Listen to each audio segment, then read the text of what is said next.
15 जून की सुबह एक हेलीकॉप्टर केदारनाथ से गौरीकुंड लौटते हुए क्रैश हो जाता है। पायलट समेत 7 यात्रियों की जान चली जाती है, जिसमें एक 2 साल का मासूम बच्चा भी था। लेकिन ऐसा पहली बार नहीं हुआ है। पिछले 1.5 महीने में ऐसे 5 हादसे हो चुके हैं और 13 लोगों ने अपनी जान गंवा दी है। ऐसे हादसे अब उत्तराखंड में होने वाली धार्मिक यात्राओं का एक हिस्सा बन चुके हैं। हर हादसे के बाद वही पुराना सिलसिला चालू हो जाता है। मौतें होती हैं, रेस्क्यू टीम आती है, कमेटियां बनती हैं और सरकार की तरफ से एक दुख भरा ट्वीट भी आता है। लेकिन जमीनी स्तर पर बदलाव शून्य होते हैं। जिम्मेदारी उठाने वाले बाबा केदार से यात्रियों की सकुशलता की प्रार्थना ही करते हैं और देवभूमि में लोगों की जिंदगियां भगवान भरोसे छोड़ दी जाती हैं। मैं इस मुद्दे पर आगे बात करूं इससे पहले अगर आपको ये वीडियो पसंद आ रहा है तो इसे लाइक करना ना भूलें। चैनल को सब्सक्राइब जरूर करें। उत्तराखंड के पहाड़ बहुत ही संवेदनशील है। पलक झपकते ही यहाँ मौसम बदल जाता है। जहाँ संकरी घाटियाँ, वन्य जीव और पर्यावरण को होना चाहिए, वहाँ हर मिनट अब टेक ऑफ और लैंडिंग हो रही है। वादियों में हेलीकॉप्टर रिक्शा की तरह चल रहे हैं। घाटियों में अब शांति नहीं है, सिर्फ गड़गड़ाहट है। मुनाफे की, लापरवाही की और सिस्टम की नाकामी की। पायलट्स ब्लाइंडली फ्लाई कर रहे हैं। ना कोई ATC है, ना कोई रडार, ना कोई real time weather system. Infrastructure नाम की चीज सिर्फ कागजों पर मौजूद है। लेकिन क्या कभी किसी ने सोचा इन हेलीकॉप्टर सेवाओं की आखिर जरूरत किसे है? या फिर ये हेलीकॉप्टर सर्विसेज सिर्फ उन लोगों के लिए होनी चाहिए जिन्हें सच में इनकी जरूरत है, जैसे बुजुर्ग, बीमार और विकलांग व्यक्ति?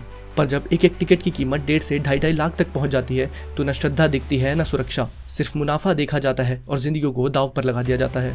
सवाल यही उठता है कि ऐसे इको सेंसिटिव जगहों पर क्या हेलीकॉप्टर सेवाओं की सच में जरूरत है? इस बारे में आप अपनी राय कमेंट में जरूर लिखें।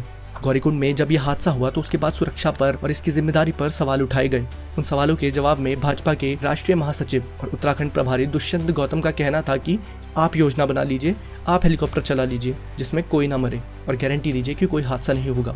यह बयान इस मानसिकता को उजागर करता है कि हादसों को अब एक नियति मान लिया गया है। नेताजी चाहते हैं कि हम ही योजना बनाएं और उन्हें बताएं कि उन्हें क्या करना चाहिए। तो ठीक है, नेताजी को हम ही बता देते हैं। सबसे पहले तो जिम्मेदारी लेना सीखिए, इंफ्रास्ट्रक्चर सुधारिए, एयर ट्रैफिक कंट्रोल, रडार और ऐसे उपकरण लगाइए जो मौसम की जानकारी पहले ही हमें दे दे। हेलीकॉप्टर सेवाओं की तकनीकी जांच, मेंटेनेंस, पायलटों के अनुभव और प्रशिक्षण को लेकर कमेटियां बनाइए जो इनकी निगरानी कर सके। मुनाफे से थोड़ा सा परे सोचिए। ऐसे हाई सेंसिटिव जोन्स में उड़ानों की संख्या कम कीजिए या फिर जरूरतमंद लोगों के लिए ही हेलीकॉप्टर सेवाएं उपलब्ध कराइए। हादसे के बाद नहीं, हादसे के पहले सोचिए और लोगों की जान भगवान भरोसे नहीं छोड़िए। आप भी अपने सुझाव नीचे कमेंट में लिख सकते हैं। 2013 की आपदा से पहले केदारनाथ एक शांत और पवित्र तीर्थ स्थल था, लेकिन आपदा के बाद सरकार ने इसे एक पर्यटन हब और फिल्म शूटिंग की जगह में बदल दिया है। टूरिज्म और विकास एक सिस्टमैटिक धंधा बन चुका है। 4 धाम की यात्राएं कभी पैदल हुआ करती थी, कठिन लेकिन श्रद्धा से भरी हुई। आज ये यात्राएं एक स्टेटस सिंबल बन चुकी है। लोग ऊंचे दाम देने को तैयार हैं, बस दर्शन जल्दी होने चाहिए और कैमरे खुले रहने चाहिए।